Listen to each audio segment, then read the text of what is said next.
Quel est le mot qui veut dire le plus de choses, demande Capucine, et rien que ça. Alors c'est vrai, Capucine, il y a des mots qui veulent dire plusieurs choses différentes.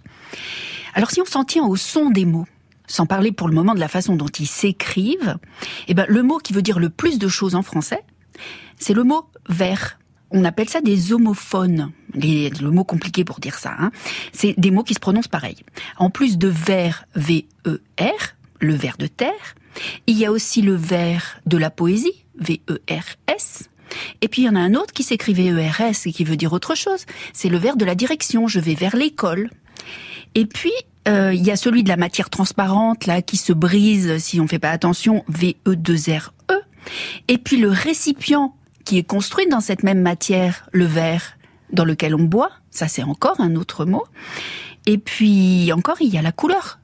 V-E-R-T, bien sûr, qui veut dire donc la couleur, mais qui veut aussi dire, au niveau politique, là, les écologistes, on les appelle aussi des verts. Et quand quelque chose n'est pas mûr, ou un vin est un petit peu piquant. C'est vrai, on peut dire il est un peu vert aussi. Oui. Alors là, il y en a, voilà. Donc ça, c'est vraiment le mot qui, en français, a le plus d'homophones, on va dire.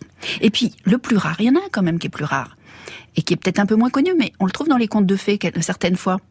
C'est V-A-I-R, la pantoufle de verre de Cendrillon.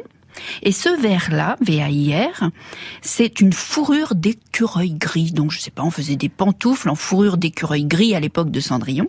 Certains disent que c'est une erreur de traduction, mais exactement. Oui. Là, ce qui est rigolo, c'est que les différents auteurs se bagarrent. Il y en a qui disent non, c'est V-E-2-R-E. C'est-à-dire, elle est vraiment en vert, mais ça doit être très inconfortable. Exactement. Mais c'était quand même la version de Charles Perrault, d'ailleurs. Hein, il l'écrivait V-E-2-R-E.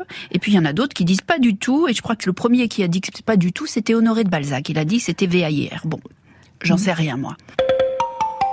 C'était une rediffusion des Petits Bateaux.